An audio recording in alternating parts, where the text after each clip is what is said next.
Bonjour à tous et bonjour à toutes, bienvenue dans une nouvelle vidéo. Aujourd'hui, je vous propose de découvrir un mouvement de pensée qui a largement participé à enrichir la réflexion en sociologie du travail et des organisations. C'est un mouvement né autour d'une expérience célèbre qui a profondément bousculé les certitudes en matière d'organisation du travail et de management. Je veux parler de l'école des relations humaines créée à partir de l'expérience de la Western Electric.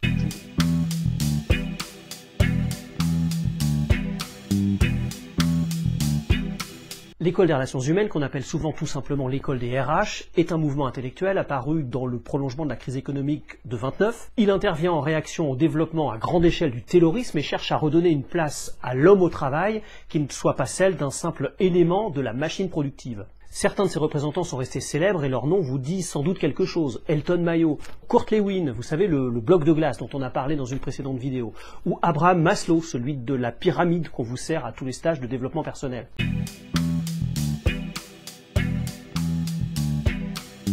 Le mouvement des RH est issu d'une série d'expériences devenues célèbres menées entre 1924 et 1933 dans les usines de la Western Electric à Hawthorne.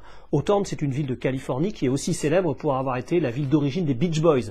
Mais à ce jour, il n'y a pas de lien prouvé entre les deux événements.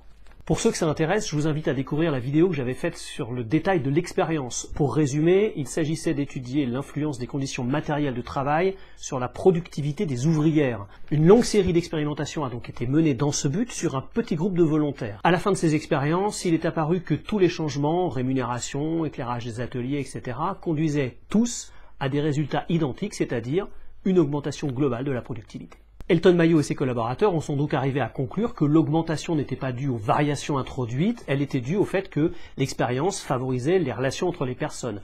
Tout ça modifiait le comportement des surveillants et transformait le climat du groupe et les attitudes de chacun. En fait, plus on s'intéresse à quelqu'un, plus cette personne répond favorablement à cet intérêt par un comportement qui va dans le même sens, peut-être l'effet des good vibrations.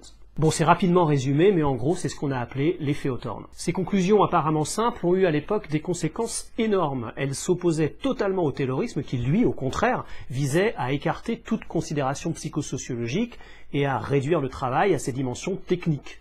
Elles s'opposaient aussi au postulat économique selon lequel, quand on est dans le cadre d'une relation salariale, le principal levier de motivation, c'est le salaire.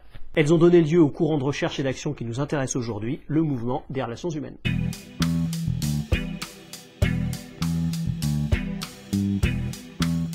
Si on veut résumer rapidement, 3 idées essentielles caractérisent ce mouvement. Première idée, les individus ont naturellement besoin d'appartenir à un groupe. Deuxième idée, ils recherchent l'estime et l'amitié de ceux avec qui ils sont associés pour l'accomplissement d'une tâche. Et troisième idée, ils souhaitent pouvoir se montrer utiles et apporter une contribution manifeste. Dans la mesure où ce besoin d'appartenance est satisfait, les individus arrivent à travailler en coopération et à adhérer aux objectifs de l'entreprise qu'ils s'approprient. Il revient alors à la hiérarchie de montrer au personnel qu'il est utile et qu'il joue un rôle non négligeable dans la bonne marche de l'entreprise. On voit tout de suite les applications concrètes en termes de management.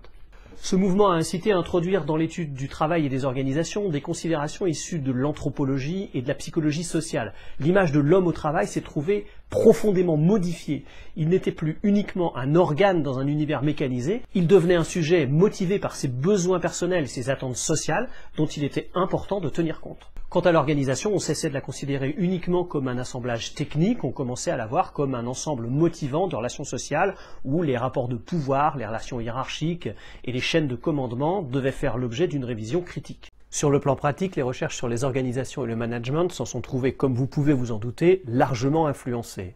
Développement des programmes de formation, extension des pratiques interactives, attention apportée à l'affectivité des personnes et non plus simplement à leur performance technique, entre autres.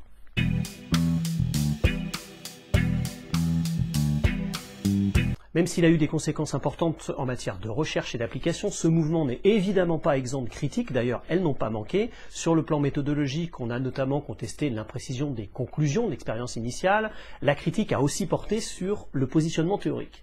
L'école des RH a notamment été critiquée par les représentants français de la sociologie du travail que sont par exemple Pierre Naville, Alain Touraine ou encore Georges Friedman. La sociologie du travail française avait de son côté intégré quelques principes de la sociologie marxiste, comme celui de rapport de domination ou d'aliénation. Si le sujet vous intéresse, je vous invite à aller voir la vidéo sur l'aliénation.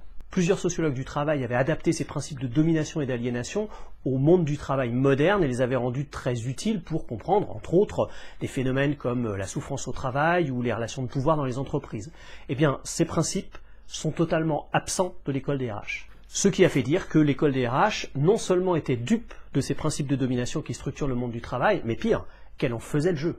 Bon, vous l'avez compris, l'école des RH, comme toutes les écoles, a ses limites, à la fois méthodologiques et théoriques, mais elle a quand même largement influencé la réflexion. Et puis, c'est un exemple intéressant qui illustre les relations complexes entre expérimentation et théorie sociologique.